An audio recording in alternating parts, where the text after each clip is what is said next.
North American markets ended the day in the red. Let's go to Keith Buchanan, Senior Portfolio Manager at Globalt Investments, to talk about what's been going on. Keith, thanks for joining us today. Thanks for having me. What's on the mind of investors? What is dragging the markets down? Sure. The markets have really toyed with the idea of last week of the end of the shutdown, but also coming to terms with a Federal Reserve that the speakers have become more and more hawkish as those presentations have occurred over the last week and a half or so.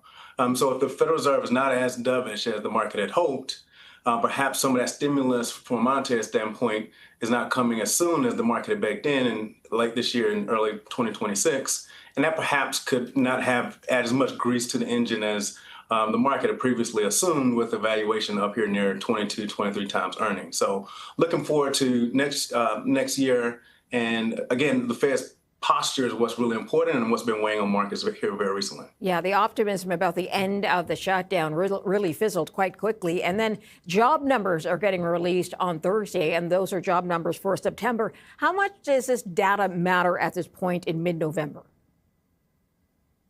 It's one of the more contentious data points and labor reports we've had here recently, not only because of where we are in this rate cutting cycle of the Fed obviously putting on the table that they could pause this December, but also how much they trust this data that's come out. Again, it's a little more of a gray area instead of being black and white as far as meeting or exceeding expectations from unemployment and also what industries drove the changes in the labor report. So again, a lot of moving parts here, a lot of distrust, if you will. So it'll be interesting to see how the market takes it. I don't think that the market will put all of its bets on which way the job report goes, because again, there's a lot of consternation about some of how dependable this data is, again, being that it came out during the shutdown. Okay, with the delay in data, I'm just wondering how you would characterize growth right now in the U.S. and what data are you looking to make an assessment? Look, we think a lot still comes through earnings. Earnings haven't stopped in any form or fashion. And right now, we're growing at a clip of about 13% year over year on expanding margins, top line still growing at a substantial, plus above the inflation rate. So we're comfortable with where earnings are. And that's what, in our opinion, has been driving the markets over the last year or so, is just that earnings growth, again, has come from a few names that have contributed a disproportionate amount of that growth. Nonetheless, forward-looking earnings are growing at a clip that's, from historical standards, extremely healthy. And because of that, we feel like the market is giving a pass to assuming that growth will continue, thus the historically high valuation. So if that becomes a question, then we become more concerned with how far this market can go. Right now, it's not necessarily a huge question mark of how quickly corporate America and the profitability they've been able to flex their muscles on over the past 2 quarters. You mentioned valuations as one, and you mentioned we were talking about growth for the U.S. economy. Are there still serious deficit concerns, debt concerns in the U.S., and coupled with valuations, you think those will be the ongoing concerns for the start of 2026? In our view, that's the largest risk, is fiscal discipline, not only here in the U.S., but globally. And what that means to the rate environment, which we feel like has given a long leash to equity markets to assume higher valuations over the past several years.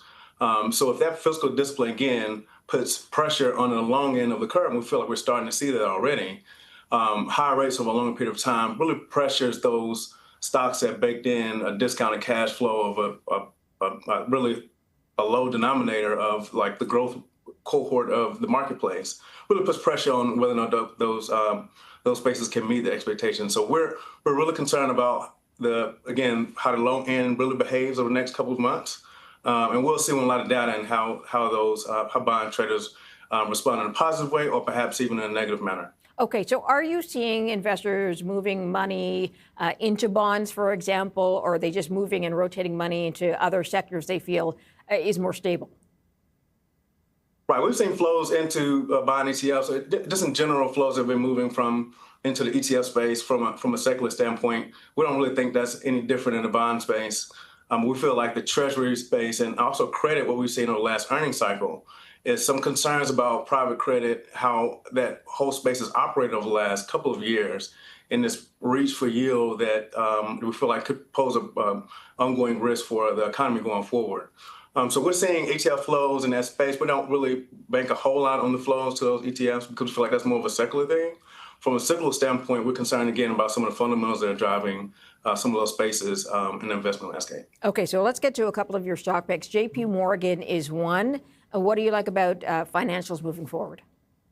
Sure. We want to own the best of breed. Again, I just mentioned that there are some spaces that are more concerned in the financial space, particularly in the banks. We feel like JP Morgan is one that you have to pay for because it has a higher valuation, a premium, but we feel like they deserve it. And the earnings trajectory and the returns they've been able to generate on their book value have been tremendous and a league above the rest of our financial space, in our opinion. So that's a name we want to make sure is a stalwart in our active strategies, particularly those that appreciate quality and value, which we feel like that name really exudes right now. Okay, let's get to your next pick as well, which is Delta Airlines. I know Delta's and other air carriers in the U.S. have been doing well with sort of business class, people moving more than sort of average fares. What else are you seeing ahead for the company? Right. As we moved out of the air pocket of domestic demand and supply over the summer, we feel like they were really in pole position to really drive not only the business class, but also they're expanding that opportunity, but also the international space as well. So we feel like Delta's at the forefront of just being in positive spaces with tailwinds from a demand standpoint.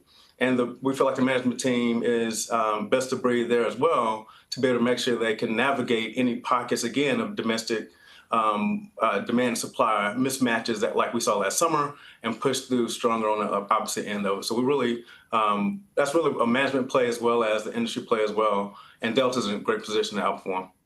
All right, Keith Buchanan, sir, got to leave it there. Thank you for your time. Keith is Senior Portfolio Manager, Globalt Investments.